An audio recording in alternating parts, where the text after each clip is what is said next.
Morning friends, welcome to સમર્પણ techno school. તો ધોરણ 11 માં આપણે માપન તથા એકમ પદ્ધતિમાં ગયા લેક્ચરમાં ખૂબ જ અગત્યના એક્ઝામ્પલ આપણે જોઈ ગયા છે. દ્રષ્ટિ સ્થાન ભેદની રીત, બરાબર છે, અને કોણીય વ્યાસની રીતના આપણે એક્ઝામ્પલ જોઈ ગયા છે. ત્યારબાદ મેં તમને એક પોઈન્ટ શીખવાડ્યો છે જેને તમને રિપીટ કરવાનું કીધેલું છે. ડેસી, સેન્ટી, મિલી, માઇક્રો, નેનો, પાઇકો, ફેમ્ટો, બરાબર છે, એટો, જેમ્ટો અને યોક્ટો. તો આ જે છે એ આપણા ખાસ અને ખાસ એમસીક્યુ જે છે જેની મેં તમને વાત કરેલી છે. તો દરેક વિદ્યાર્થી મિત્રો જે છે એ આપેલા એમસીક્યુ કઈ રીતે તમને પૂછી શકે, જે મેં તમને કાલે વાત કરી ગયો છું. તો આજે આપણે તે પોઈન્ટને ફરી એકવાર રિવિઝન કરીએ છીએ. તો દરેક વિદ્યાર્થી મિત્રો ખાસ અને ખાસ ધ્યાનમાં રાખશો જેથી તમે ઝડપથી સોલ્વ કરી શકો. મેં તમને જણાવેલું કે આપણે એને એક ટ્રીક આપવાના છે. તો જો કોઈ પણ વસ્તુને ફેરવવાનું છે, સમજો ડેસી જે છે તેને તમારે સેન્ટીમીટરમાં ફેરવવું છે, સેન્ટીમીટર છે તેને તમારે મિલીમીટરમાં ફેરવવું છે, માઇક્રોમીટર જે છે તેને તમારે ફેમ્ટો એટલે કે ફર્મીમાં ફેરવવું છે. તો જ્યારે પણ તમારે એને ફેરવવાનું થતું હોય, બરાબર છે, તો આપણે એને ઝડપથી અને સહેલી રીતે ફેરવી શકીએ છીએ. તો કઈ રીતે આપણે એને ફેરવવામાં આવે છે તો દરેક વિદ્યાર્થી મિત્રો અહીં ખાસ અને ખાસ ધ્યાનમાં રાખજો. તમને એક ટ્રીક આપું છું જેનો તમારે ઉપયોગ કરવાનો છે કે જેને, બરાબર છે, અહીં તમને લખી દઉં છું, જેમાં ફેરવવું હોય તેને તેના વડે ભાગી નાખો. મિત્રો આનો ઉપયોગ કરવાનો છે જેથી તમે ઝડપથી ગણી શકો છો અને ફેરવી શકો. જેને ફેરવવું છે, આમાં 4 વર્ડ છે ખાસ અગત્યના છે. જેને ફેરવવું છે અને જેમાં ફેરવવાનું છે. જેને એટલે તેને, તેના વડે ભાગી નાખવાનું છે. તો એનું એક એક્ઝામ્પલ આપું છું જેથી તમે ગણી શકો છો. સમજો મેં તમને એમ પૂછ્યું કે સેન્ટી જે માપ છે તેને તમારે માઇક્રોમાં ફેરવવું છે. શેમાં ફેરવવું છે મિત્રો? સેન્ટી જે માપ છે, સેન્ટીમીટર, તેને તમારે શેમાં ફેરવવું છે? માઇક્રોમાં. બરાબર છે. તો હવે જરાક મને જણાવશો અહીં સેન્ટી કોણ થશે? જેને ફેરવવું છે સેન્ટી છે. શેમાં લઈ જવું છે તો કે માઇક્રોમાં. તો જેમાં લઈ જવું છે માઇક્રોમાં, તો તેને તેના વડે ભાગી નાખવાનું. એટલે સેન્ટીમીટર જે માપક્રમ છે તેને માઇક્રોમીટરમાં જેમાં લઈ જવું છે તેના વડે ભાગી નાખવાનું છે મિત્રો. તો માઇક્રો વડે ભાગી નાખો તો આ માપક્રમ છે બદલાઈ જશે.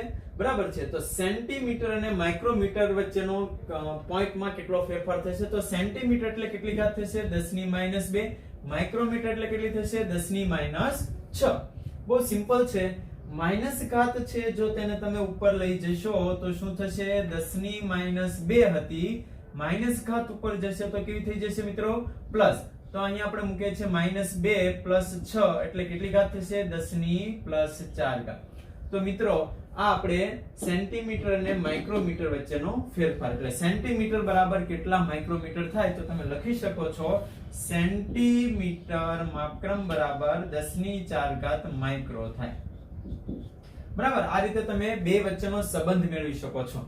તો એક એક્ઝામ્પલ તમને સમજાવ્યું. હવે આવા તમે કેટલા બધામાંથી એક્ઝામ્પલ છે જાતે બનાવી શકો છો. એક બીજો એક્ઝામ્પલ લઉં છું તો ફરી એકવાર તમે ધ્યાનથી અવલોકન કરશો એટલે તમારા માટે સહેલું બની જશે.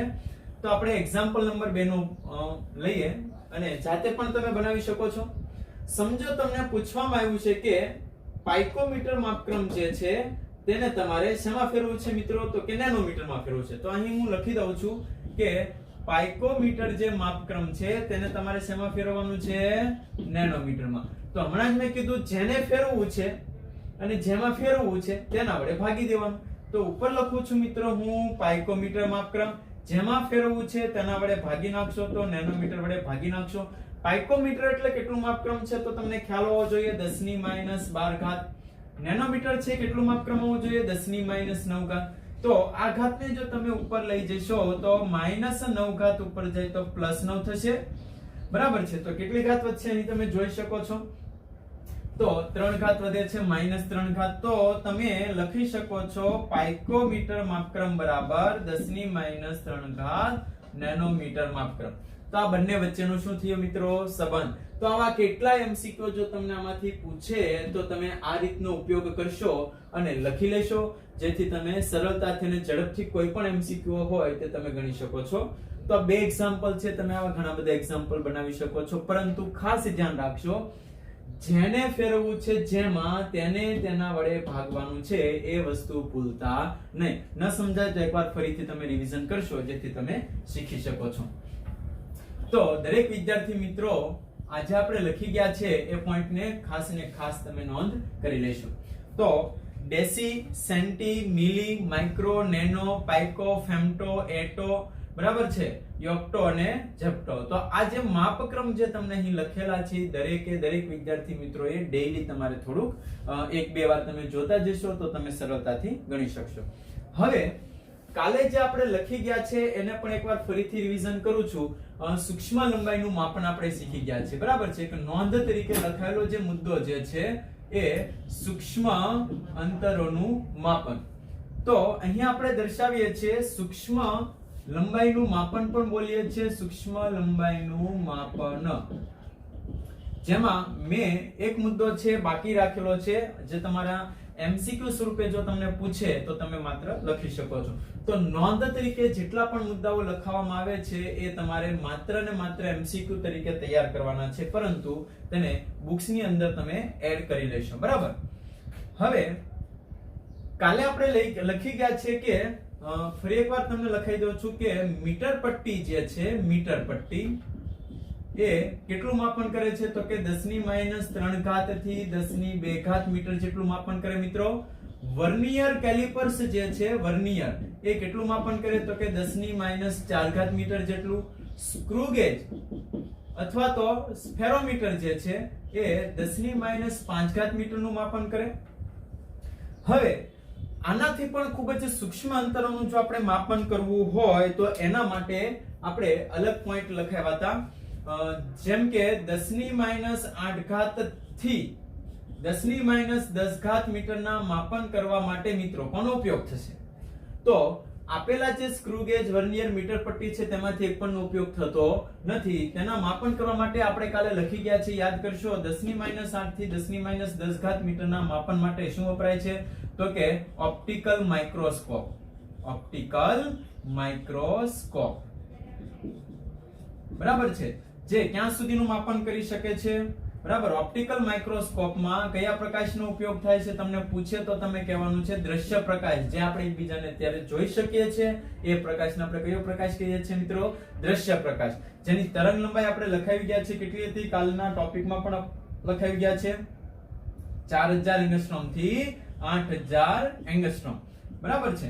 હવે 1 એંગસ્ટ્રોમ બરાબર તમને ખ્યાલ હશે કેટલું માપક્રમ થશે? તો કે 10⁻10 મીટર. આ પણ તમને પૂછે તો તમારે ખાસ ધ્યાનમાં રાખવાનું છે. ત્યારબાદ આપણે બીજો પણ એક પોઈન્ટ લખી ગયા છીએ, આનાથી પણ વધારે સૂક્ષ્મ અંતરનું માપન કરવા માટે કોનો ઉપયોગ થશે? તો એના માટે આપણે એક સાધનનું નામ લખી ગયા છે જે 0.6 એંગસ્ટ્રોમ સુધીનું માપન કરે છે, બરાબર. આ 1 એંગસ્ટ્રોમ સુધીનું માપન કરી શકે. તેના કરતા પણ ખૂબ જ નાનું માપન કરવા માટે આપણે કાલે એક સાધનનું નામ લખ્યું હતું જેનું નામ છે ઇલેક્ટ્રોન માઇક્રોસ્કોપ, બરાબર છે. ઇલેક્ટ્રોન માઇક્રોસ્કોપ, જેમાં કોનો ઉપયોગ થાય છે તો આપણે પૂછે તો આપણે લખી શકીએ છીએ ઇલેક્ટ્રોન બીમનો ઉપયોગ થાય છે, જે મેં કાલે પણ તમને આપેલી થિયરી ચલાવી તેમાં સમજાવ્યું છે. અત્યારે માત્ર આપણે ટૂંકમાં એને રિવિઝન કરીએ છીએ. તો ઇલેક્ટ્રોન માઇક્રોસ્કોપમાં ક્યાં સુધીનું માપન કરી શકે? 0.6 એંગસ્ટ્રોમ સુધી, જેમાં ઇલેક્ટ્રોન છે ને એક બીમ તરીકે એટલે પાતળી લાઈન સ્વરૂપે તેનો મારો ચલાવવામાં આવે છે. રેડી? હવે જેમાં વિદ્યુત ક્ષેત્ર અને ચુંબકીય ક્ષેત્ર દ્વારા ઇલેક્ટ્રોન છે, આપણે કાલે એક આકૃતિ નાની દોરીથી સમજવા માટે વિદ્યુત ક્ષેત્ર અને નીચે ચુંબકીય ક્ષેત્ર બંને બાજુ લગાડી અને ઇલેક્ટ્રોનને કેન્દ્રિત કરવામાં આવે અને પદાર્થ ઉપર મારો ચલાવવામાં આવે છે, બરાબર. તેના કરતા પણ વધારે સૂક્ષ્મ અંતરોનું માપન કરવા માટે આપણે એક સાધનનું નામ લખ્યું હતું STM. STM એટલે કે સ્કેનિંગ ટનલિંગ માઇક્રોસ્કોપ, બરાબર છે, જે આ સાધન કરતા પણ ખૂબ જ સૂક્ષ્મ અંતરોનું માપન કરે છે. આપણે અહીંયા સુધીનું જે છે એ કાલે રિવિઝન કરેલું હતું, સોરી કાલે આપણે લખેલું હતું, આજે માત્ર આટલા ટોપિક રિવિઝન કરેલા છે. હવે તમને સમજાવવાનો એ મુદ્દો છે કે આપણે કાલે હજી અણુ પરમાણુની સાઈઝ માપવા માટેની એક રીત બાકી રાખી હતી, જેને આપણે કહીએ છીએ આણ્વિક સ્તરની રીત. કઈ રીત મિત્રો? આણ્વિક સ્તરની રીત. તો દરેક વિદ્યાર્થી મિત્રો એ સૂક્ષ્મ લંબાઈના માપન માટેની આ જે પદ્ધતિઓ છે એની અંદર આપણે આજે જે શીખવાડીએ છીએ એને ખાસ અને ખાસ નોંધ કરી રાખશો, જેને આપણે કહીએ છીએ આણ્વિક સ્તરની રીત, જેમાં તમે અણુ પરમાણુની સાઈઝ કેટલી છે તેનો અંદાજ તમે મેળવી શકો છો. બરાબર? તો અહીં આપણે લખીએ છીએ આણ્વિક સ્તરની રીત, જે માત્ર ને માત્ર તમને MCQ સ્વરૂપે પૂછે તો તમારે લખવાનું છે. બરાબર છે? કોઈ થિયરી સ્વરૂપે આપેલો ક્વેશ્ચન અહીં આપણે લખવાનો નથી. નોંધ મતલબ છે અહીં તમને MCQ સ્વરૂપે આમાંથી તમને પૂછી શકે.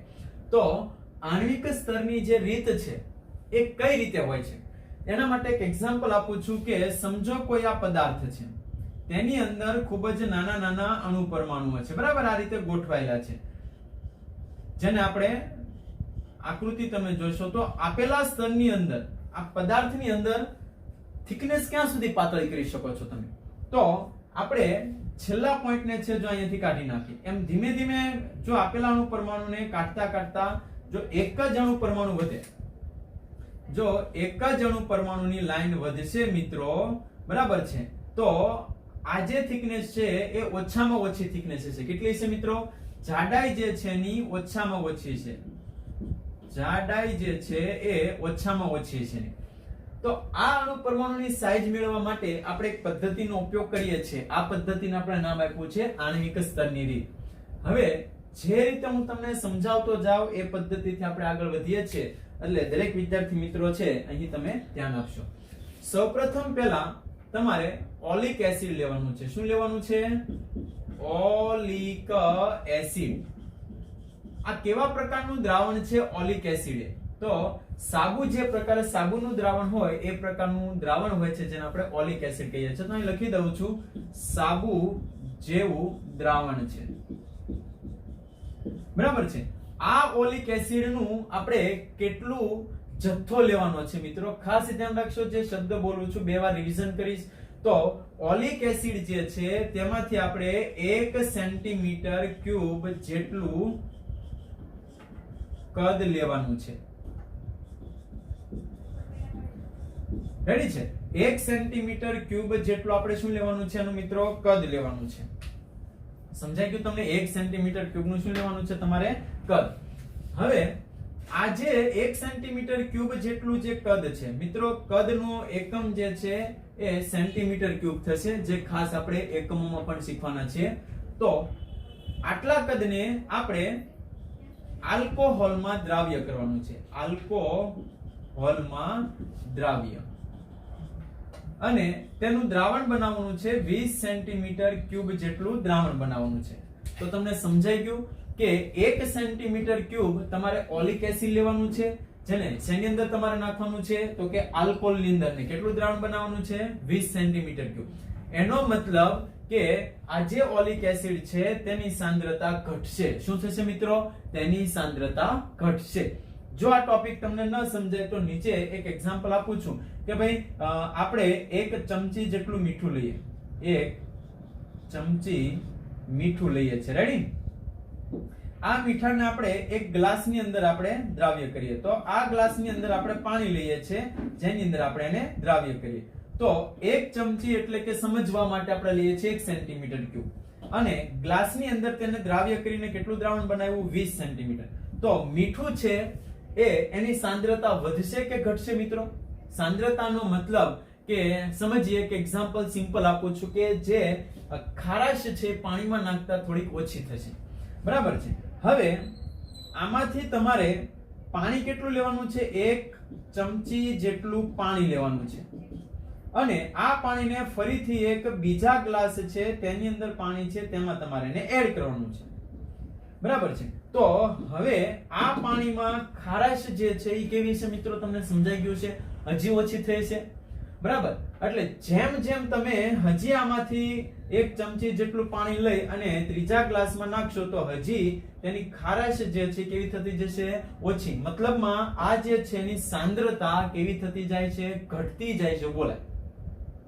સમજાઈ ગયું તમને? 1 ચમચી જેટલું, આ સમજવા માટે ઉદાહરણ લીધેલું છે. મીઠું છે તેને પાણીમાં નાખશો, એમાંથી 1 ચમચી જેટલો જથ્થો લઈ ફરીથી બીજા પાણીમાં નાખશો, એમાંથી હજી એક પાણીમાં નાખશો, તેમ ધીમે ધીમે એની ખારાશ કેવી થતી જાય છે? ઘટતી જાય છે. તો અહીં જે આપણી પાસે ઓલિક એસિડ જે છે તેને આલ્કોહોલમાં નાખતા તેની સાંદ્રતા કેટલી ઘટી જશે મિત્રો? 1/20 સેન્ટીમીટર ક્યુબ, એટલે એક જે હતું તેમાંથી 20માં ભાગનું જે છે મતલબ એટલી ઘટી જશે. હવે તમને આમાંથી ફરીથી 1 સેન્ટીમીટર ક્યુબ તમારે શું લેવાનું છે? ઓલિક એસિડ એટલે કે દ્રાવ્ય લેવાનું છે. ઓલિક એસિડ લેવાનું છે.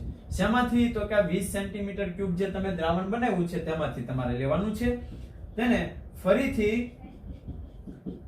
આલ્કોહોલમાં દ્રાવ્ય કરવાનું છે. જે 20 સેન્ટીમીટર ક્યુબ હોય તેની અંદર પાછું તમારે આ 1 સેન્ટીમીટર ક્યુબ ઓલિક એસિડ આમાં નાખવાનું છે. તો ફરીથી તેની સાંદ્રતા કેટલી ઘટશે? તો કે 1/20 તો હતી, ફરીથી તેને તમે આલ્કોહોલના દ્રાવણમાં નાખો છો એટલે કેટલી ઘટશે? પાછી 20 જેટલી ઘટશે. એટલે આ રીતે આપણે લખીએ છીએ. તો ટોટલ જેની સાંદ્રતા 1 હતી તેમાંથી તમે 2 વાર આલ્કોહોલમાં તમે નાખો છો એટલે એટલામાં ભાગની એની સાંદ્રતા કેવી થઈ ગઈ છે? ઓછી થઈ ગઈ છે. જેને એક આકૃતિ દોરીને સમજાવું છું મિત્રો. આ સમજો કે તમારી પાસે 1 સેન્ટીમીટર ક્યુબ ઓલિક એસિડ છે. તેને તમારે શેમાં નાખવાનું છે બકા? તો કે આલ્કોહોલની અંદર. કોની અંદર નાખ્યું? આલ્કોહોલમાં. આલ્કોહોલની અંદર કેટલા સેન્ટીમીટર ક્યુબનું દ્રાવણ બનાવ્યું? તો કે 20 સેન્ટીમીટર ક્યુબ. આમાંથી ફરીથી કેટલું તમે લીધું? તો કે 1 સેન્ટીમીટર ક્યુબ લીધું. અને ફરીથી તેને તમારે શેમાં નાખવાનું છે? તો કે આલ્કોહોલની અંદર નાખવાનું છે. આલ્કોહોલની અંદર તમે આ દ્રાવણને એમાં એડ કર્યું. તો ટોટલ 20 સેન્ટીમીટર ક્યુબ ની અંદર તો એક હતું તેમાંથી કેટલી વાર સાંદ્રતા ઘટાડી? તમે 2 વાર. તો ટોટલ એની સાંદ્રતા કેટલી થઈ ગઈ? 1/20 ગુણ્યા 20 સેન્ટીમીટર ક્યુબ. બરાબર છે? તો આ રીતે આપણે સાંદ્રતા તેની ઘટાડી દીધી. ફરીથી આટલા ટોપિકને એકવાર થોડુંક રિવિઝન કરી દઈશું એટલે આપણો અહીં મુદ્દો જે છે ટૂંકમાં આપણે પૂરો કરીએ. જોશો અહીં કે આણ્વિક સ્તરની રીત એકદમ પાતળા અણુપરમાણુ એક લાઈનમાં જ્યારે ગોઠવાય ત્યારે એની થિકનેસ, જાડાઈ કેટલી છે માપવા માટેની રીત છે આપણે શું કહીએ છીએ? આણ્વિક સ્તરની રીત. તમારે એક દ્રવ્ય લેવાનું છે જેનું નામ છે ઓલિક એસિડ, જે સાબુના જેવું દ્રાવણ છે. તેનું તમારે કેટલો જથ્થો લેવાનો છે? તો કે માત્ર 1 સેન્ટીમીટર ક્યુબ જેટલું કદ લેવાનું છે. તેને તમારે શેમાં નાખવાનું છે? તો કે આલ્કોહોલની અંદર. અને કેટલું દ્રાવણ બનાવવાનું છે? 20 સેન્ટીમીટર ક્યુબ જેટલું. એકમાંથી 20 સેન્ટીમીટર ક્યુબ જેટલું દ્રાવણ બનાવવાનું છે. તો આ દ્રાવણની સાંદ્રતા કેટલી ઘટી? 1/20. બરાબર છે? હવે આ જે દ્રાવણ તમે બનાવ્યું છે એમાંથી ફરીથી તમારે કેટલું લેવાનું છે? 1 સેન્ટીમીટર ક્યુબ જેટલું લેવાનું છે. બરાબર? એને ફરીથી આલ્કોહોલમાં તમારે એડ કરવાની છે. તો ફરીથી કેટલું ઘટશે? 1/20 ગુણ્યા 20 સેન્ટીમીટર ક્યુબ જેટલું ઘટશે. બરાબર? તો આ રીતે આપણી સાંદ્રતા જે છે એ આટલામાં ભાગની ઘટે છે. હવે તમારે શું કરવાનું છે? બરાબર? માપવા માટે તો આપણે મેન સમીકરણમાં જઈએ છીએ. તો દરેક મિત્રો છે એ ખાસ અહીં સમીકરણમાં ધ્યાન રાખશો. તો હવે તમારે લાઇકોપોડિયમ પાવડર લેવાનો છે. કયો પાવડર લેવાનો છે? લાઇકોપોડિયમ પાવડર. તો 1 ગ્લાસ પાણીમાં લાઇકોપોડિયમ પાવડર નાખવાનો છે. એનો મતલબ સમજો કે આ તમારી પાસે ગ્લાસ જે છે તેમાં અહીં તમે પાણી મૂકેલું છે. રેડી? તો આ પાણી જે છે તેમાં તમારે લાઇકોપોડિયમ પાવડર મૂકવાનો છે. લાઇકોપોડિયમ પાવડરની એકદમ પાતળી ઉપર શું થઈ જશે મિત્રો? જાડાઈ થઈ જશે, એકદમ થિકનેસ. બરાબર છે? તો આ જે છે એ આપણે કહીએ છીએ લાઇકોપોડિયમ પાવડર. તો આ જે લાઇકોપોડિયમ પાવડર જે છે એ પાણી સાથે સંપર્કમાં તો આવશે પરંતુ ભીંજાશે નહીં. તેના પર જો કોઈ વસ્તુ મૂકવામાં આવે તો વસ્તુને પાણીથી કેવી રાખશે મિત્રો? અલગ રાખશે, મતલબમાં પાણી સાથે ઉમેરવા દેશે નહીં. એ આ પાવડરનું કામ છે. હવે તમારે શું કરવાનું છે તો કે આપણી પાસે જે આ આલ્કોહોલનું જે દ્રાવણ બનાવેલું છે, બરાબર છે, તેમાંથી તમારે અમુક ડ્રોપ ટીપાઓ જે છે એ આના પર તમારે મૂકવાના છે. એટલે સમજો કે તેના પર તમે આ રીતે ઓલિક એસિડ જે છે તેને તમારે ધીમે ધીમે મૂકવાનું છે. તો આ જે આપણે દર્શાવ્યું છે શું છે મિત્રો? આપણું ઓલિક એસિડ નું દ્રાવણ, બરાબર છે. તો આમાં ઓલિક એસિડ નો એક અણુ હોય, એક તેનું કદ કેટલું હોય? V જેટલું હોય. તો આવા કેટલા અણુઓ દેખાય છે મિત્રો? આમાં કેટલા અણુઓ? N. કદ એટલે શું થાય તો કે તેને રોકેલી જગ્યાને આપણે શું કહીએ છીએ? કદ. તો અહીંયા આપણે લખીએ છીએ ઓલિક એસિડ નું કદ કેટલું છે તો કે એક અણુનું કદ V હોય તો N અણુઓનું કદ કેટલું હોય? NV centimetre cube. આ એનું ટોટલ કદ થયું મિત્રો, બરાબર છે. હવે આ જે કદ જે છે ઓલિક એસિડ, તેની સાંદ્રતા તમે કેટલી ઘટાડી દીધી છે તો કે અહીંયા તમને લખેલું છે તેની સાંદ્રતા 1/20 જેટલી ઘટાડી છે. તો અહીં આપણે લખીએ છીએ કે ઓલિક એસિડ ની સાંદ્રતા, તો અહીં આપણે લખી દઈએ છીએ ઓલિક એસિડ ની જે કદ જે છે તેની સાંદ્રતા અથવા તો ટોટલ કદ છે કેટલું થઈ ગયું તો કે ઓલિક એસિડ નું કુલ કદ કેટલું થશે મિત્રો તો કે NV છેદમાં 20/20 સેન્ટીમીટર ક્યુબ. આ 20/20 શું કામ કર્યું છે તો કે જે NV કદનું જે ઓલિક એસિડ છે તેની સાંદ્રતા ટોટલ કેટલી ઘટાડી દીધી છે? 20/20 બે વાર ઘટાડી છે, તમને ખ્યાલ છે. બસ હવે આપણો જવાબ મળી ગયો છે કે સમજો કે આ જે ઓલિક એસિડ જે છે એને કેટલી જાડાઈ બનાવી છે સમજવા માટે તો અહીં લખી દઉં છું T જેટલી જાડાઈ. કેટલી જાડાઈ બનાવી છે મિત્રો? T જેટલી જાડાઈનું સ્તર બનાવ્યું છે. રેડી? તો આપણે T જેટલી જે જાડાઈ છે એને મેળવવા માટે આપણે કઈ રીતે લખીએ છીએ તો અહીં આપણે સમજાવીએ છીએ કે ઓલિક એસિડ ની જે જાડાઈ છે એ કઈ રીતે લખવામાં આવશે.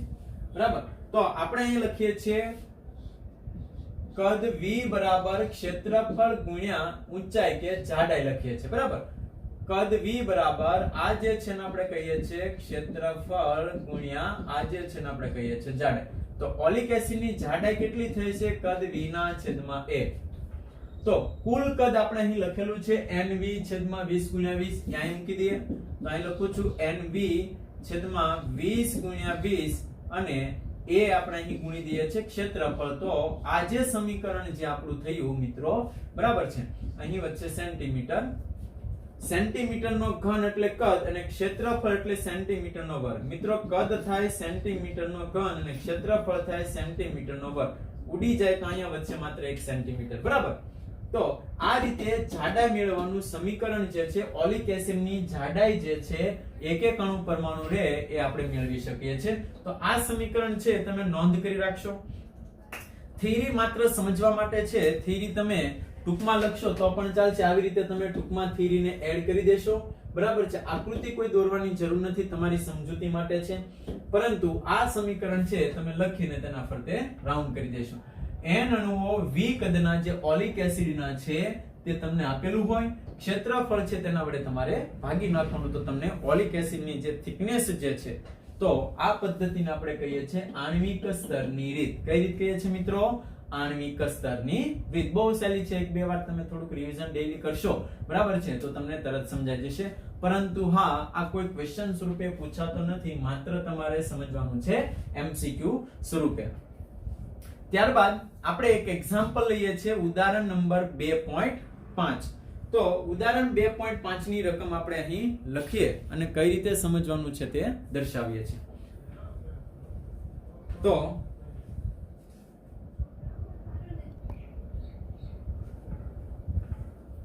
અહીં જે તમને આપેલું છે ઉદાહરણ નંબર 2.5, તેની રકમ તમે રીડ કરશો.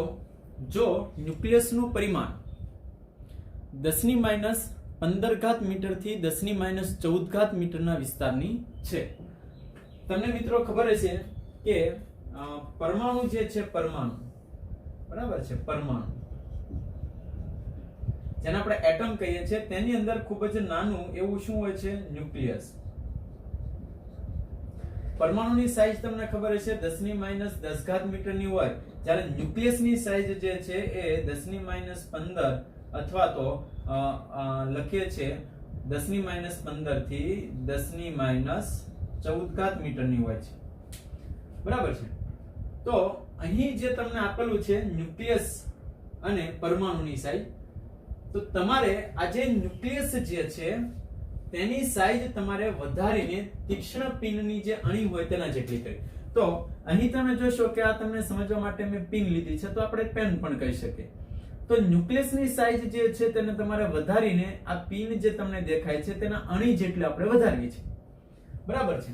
તો એ વધારવા માટે આ જે પરમાણુ જે છે એની અંદાજિત સાઈઝ કેટલી છે? સાચી સાઈઝ તો તમને આપી દીધી છે. પરમાણુની સાચી સાઈઝ છે 10 - 10.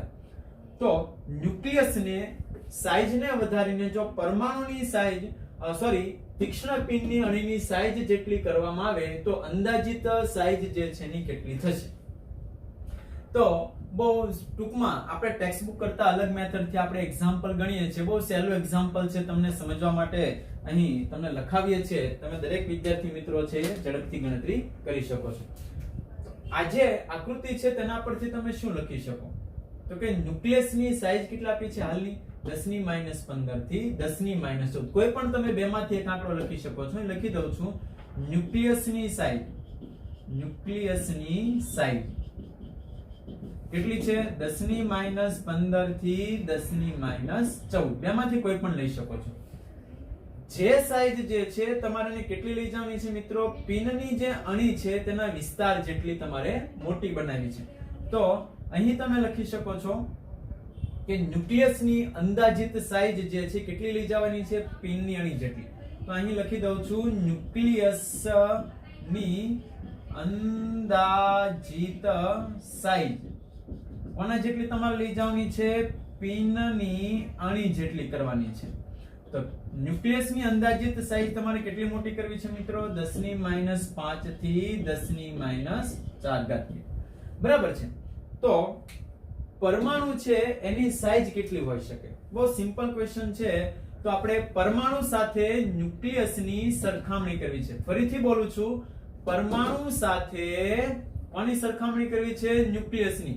તો જ્યારે પણ તમારે સરખામણી કરવાની થશે ત્યારે તમારે બંનેનો શું લેવાનો છે મિત્રો? ગુણોત્તર. તો અહીં આપણે ટૂંકમાં એક્ઝામ્પલ લખીએ છીએ.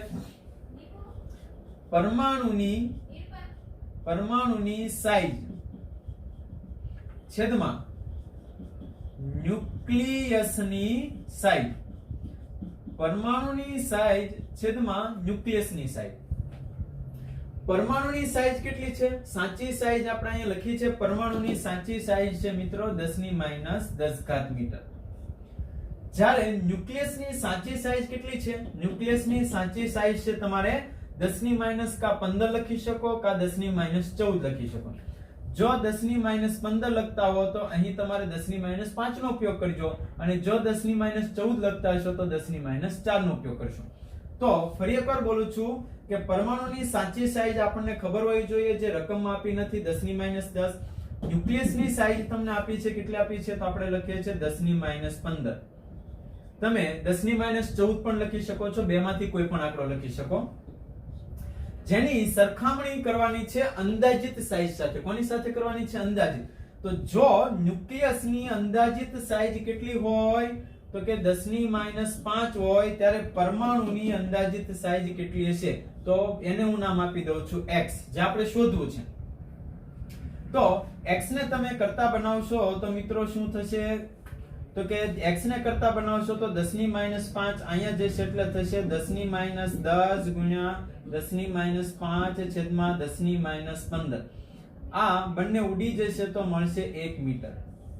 મતલબમાં જો તમે ન્યુક્લિયસની અંદાજિત સાઈઝ એટલી કરવા માંગતા હશો તો આજે આપણો પરમાણુ જે છે, પરમાણુની અંદાજિત સાઈઝ કેટલી મળશે તમને? 1 મીટર. બરાબર છે. એકવાર ફરીથી તમે આપેલું એક્ઝામ્પલ છે રિપીટ કરશો, રિવિઝન કરશો. બહુ જ સહેલું છે અને ટેક્સ્ટ બુક કરતા બિલકુલ અલગ મેથડથી તમને અહીં સમજાવેલું છે. રેડી? અને આ રીતે તમે શીખશો. અહીં ગુણોત્તર એટલા માટે લીધેલો છે કે જેથી તમે એની સરખામણી કરી શકો છો. હવે આપણે એક જ મુદ્દો લઈએ અને આપણે આજનો જે લેક્ચર છે, ટોપિક છે ને આપણે અહીં પૂર્ણ કરીએ છીએ. નેક્સ્ટ ટાઈમ છે હું તમને દળનું માપન લઈને આવવાના છે. આપણે દળનું કઈ રીતે, અત્યાર સુધી આપણે લંબાઈનું માપન કર્યું, હવે આપણે શેનું માપન કરવાના છે મિત્રો? દળનું માપન. તો આપણે લંબાઈનું જે માપન કર્યું છે તેની અંદર સૂક્ષ્મથી સૂક્ષ્મ અંતરનું માપન અને સમગ્ર બ્રહ્માંડનું માપન, લંબાઈ કેટલી છે તેનો આપણે અંદાજિત સાઈઝ જે છે આપણે માપી શકીએ છીએ. તો અહીં તમને જે થોડીક વ્યાખ્યાઓ લખવામાં આવે છે જે તમને JEE અને નીટમાં પણ જરૂરી પડશે, તો અહીં તમે ખાસ અને ખાસ નોંધ કરી રાખશો. તો આજે ટોપિક છે આપણો ક્વેશ્ચન નથી, ફરીથી એને નોંધ તરીકે લખીએ છીએ અને નોંધ તરીકે લખાયેલા મુદ્દાઓ જે છે વધારે તમને આપણે શેમાં પૂછવાનો પ્રયત્ન કરીએ છીએ? MCQ માં. તો લખીએ છીએ નોંધની અંદરનો જે મુદ્દો છે લંબાઈનો વિસ્તાર. લંબાઈનો વિસ્તાર મતલબમાં લંબાઈ છે એ ક્યાં સુધી, નાનામાં નાની લંબાઈ કેટલી હોય અને મોટામાં મોટી લંબાઈ કેટલી હોય. તો આપણને ખબર છે ન્યુક્લિયસની સાઈઝ નાની એવી છે, એકદમ ન્યુક્લિયસ. હમણાં જ આપણે લખી ગયા ન્યુક્લિયસની સાઈઝ કેટલી હોય છે મિત્રો? બરાબર છે, હમણાં જ આપણે પોઈન્ટમાં લખી ગયા છે ન્યુક્લિયસની જે સાઈઝ જે છે, ન્યુક્લિયસની સાઈઝ નાનામાં નાની છે 10⁻15 મીટર, અથવા તો તમે બોલી શકો છો 10⁻14 મીટર. અને સમગ્ર બ્રહ્માંડની જો તમે સાઈઝ અંદાજિત લખવા જશો તો સમગ્ર બ્રહ્માંડની અંદાજિત જે સાઈઝ જે છે એ 10⁻26 મીટર, એટલે સમગ્ર વિશ્વની અંદાજિત સાઈઝ કેટલી ઘાત છે મિત્રો? 10⁻27 મીટર જેટલી સાઈઝ બતાવે છે. સમગ્ર વિશ્વની જે સાઈઝ છે એ 10⁻26 મીટર. તો આ સૂક્ષ્મથી લઈને વૈજ્ઞાનિકો ખૂબ જ દૂરના અનંત અંતર સુધી, જ્યાં સુધી અવલોકિત વિશ્વ એટલે કે આપણે જોઈ શકીએ છીએ ત્યાં સુધી તે લોકોએ એની સાઈઝનો અંદાજો મેળવેલો છે.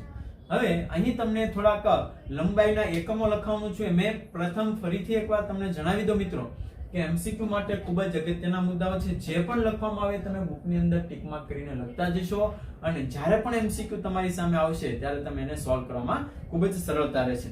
તો જે લંબાઈના માપક્રમો છે એ તમને અહીં લખીને આપું છું મિત્રો. 1 ફર્મી એટલે કેટલું માપન થશે, જેને આપણે લખીએ છીએ 1 ફર્મી એટલે 10⁻14 મીટર, એટલે 1 ફર્મી માપક્રમ આપણે લખીએ છીએ. ત્યારબાદ આપણે લખીએ છીએ 1 એંગસ્ટ્રોમ. બરાબર છે, 1 એંગસ્ટ્રોમ માપક્રમ એટલે કેટલું થશે, જેને આપણે લખીએ છીએ 1 એંગસ્ટ્રોમ બરાબર 10⁻10 મીટર. આ બધા જ લંબાઈના એકમો છે. તમને MCQ માં પૂછે નીચેનામાંથી કયો એકમ લંબાઈનો એકમ છે, તો અહીં જે પણ તમને લખાવું છે એમાંથી જો કોઈ પૂછે તો તમે એમાં એડ કરી શકો છો. બરાબર છે. ત્યારબાદ આપણે લખીએ છીએ 1 લાઇટ યર એટલે કે 1 પ્રકાશ વર્ષ. 1 પ્રકાશ વર્ષ એટલે મિત્રો કેટલું અંતર થાય? તમને ખબર છે પ્રકાશનો વેગ કેટલો છે? બરાબર છે, પ્રકાશનો વેગ જે છે એ 3×10⁸ મીટર પ્રતિ સેકન્ડ. એનો મતલબ જો આમાંથી 3 મીંડા લગાડી દો તો કિલોમીટર થઈ જાય. બરાબર, તો આમ પણ લખી શકો છો, અથવા 3 લાખ કિલોમીટર પ્રતિ સેકન્ડ. 1 સેકન્ડમાં પ્રકાશ છે કેટલો વેગ કાપે મિત્રો? 3 લાખ કિલોમીટર અંતર કાપે. અને આ જે પ્રકાશ છે એ 1 વર્ષ સુધી, કેટલા વર્ષ સુધી? 1 વર્ષ સુધી જો આ પ્રકાશ ગતિ કરે અને જેટલું એ અંતર કાપે એ અંતરને કેટલું કહીએ છીએ? 1 પ્રકાશ વર્ષ. મિત્રો વિચારો કે 3 લાખ કિલોમીટર 1 સેકન્ડમાં અંતર કાપે અને આ 1 સેકન્ડમાં કપાયેલું અંતર જે છે કેટલા વર્ષ સુધી ગતિ કરે? 1 વર્ષ સુધી સતત જો આ પ્રકાશ ગતિ કરે ને જે અંતર બને એ અંતરને આપણે કહીએ છીએ 1 પ્રકાશ વર્ષ. તો 1 પ્રકાશ વર્ષ અંતર જે છે બરાબર કેટલું આપણે લખીએ છીએ તો કે 9.46×10⁻15 9.46×10⁻15 મીટર. આટલું અંતર છે એ 1 પ્રકાશ વર્ષ. મિત્રો પ્રકાશ વર્ષ એ સમયનો એકમ નથી. તમને પૂછવામાં આવે ત્યારે ખાસ ધ્યાન રાખજો, પ્રકાશ વર્ષ એ સમયનો એકમ નથી. બરાબર છે. તો હવે પછીનો જે પોઈન્ટ જે છે તે આપણે આગળ લખીએ છીએ. એક એસ્ટ્રોનોમિકલ યુનિટ એટલે કેટલું થશે? એક એસ્ટ્રોનોમિકલ યુનિટ એટલે કેટલું અંતર થાય, જેને આપણે લખીએ છીએ 1 AU. એક એસ્ટ્રોનોમિકલ યુનિટ અંતર એટલે સૂર્ય અને પૃથ્વી વચ્ચેનું જે સરેરાશ અંતર છે. મિત્રો અહીંની વ્યાખ્યા પણ તમને એડ કરી દઉં છું. સૂર્ય અને પૃથ્વી વચ્ચેના સરેરાશ અંતરને, સૂર્ય અને પૃથ્વી વચ્ચેનું જે સરેરાશ અંતર છે તે અંતરને આપણે કહીએ છીએ અંતરને 1 AU એટલે કે એક એસ્ટ્રોનોમિકલ યુનિટ અંતર કહે છે. આ અંતર કેટલું હોય છે તો કે આપણે આગળ પણ લખી ગયા છે 1.496 ગુણ્યા 1011 મીટર, 1.496 ગુણ્યા 1011 મીટર. આ અંતરને આપણે એક એસ્ટ્રોનોમિકલ યુનિટ અંતર કહે છે. બરાબર છે ને? છેલ્લો પોઈન્ટ આપણે લઈ લઈએ. એક એસ્ટ્રોનોમિકલ યુનિટ પછી છેલ્લો પોઈન્ટ આપણે લખીએ છીએ જેનું નામ છે એક પાર્સેક. એક પાર્સેક અંતર એટલે કેટલું થશે, જેને આપણે 1 PA પણ લખી શકીએ છીએ. એક પાર્સેક.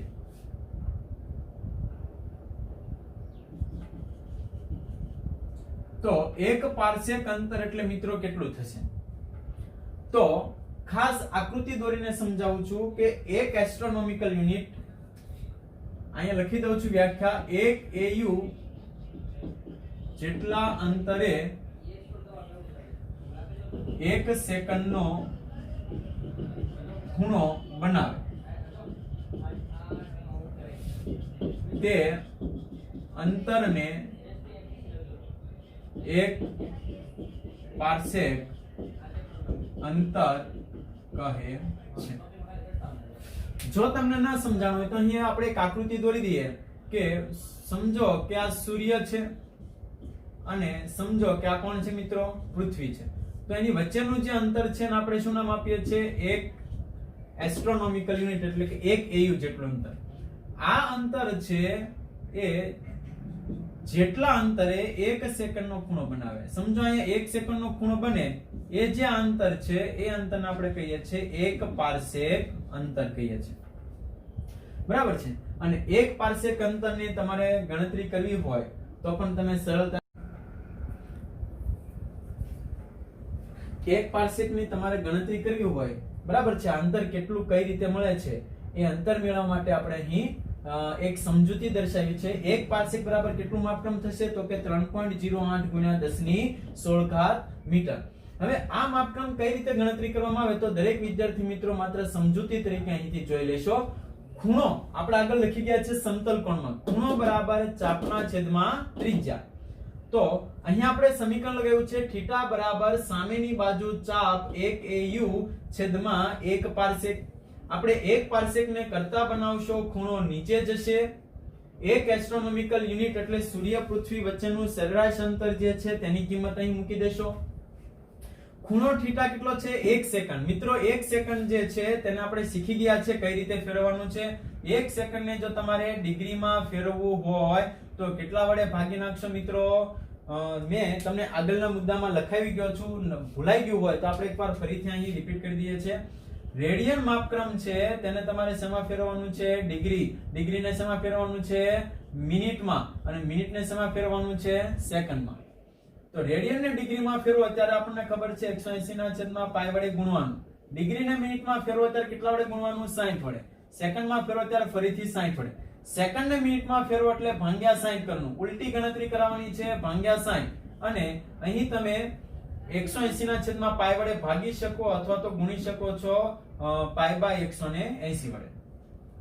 તો અહીં મેં એમ જ કર્યું છે, સેકન્ડ ને ભાગ્યા 60 કર્યો એટલે મિનિટ બન્યું, ફરીથી ભાગ્યા 60 કર્યો એટલે ડિગ્રી બન્યું અને ગુણ્યા પાઈ બાય 180 કર્યો એટલે રેડિયન માપક્રમ થઈ ગયું.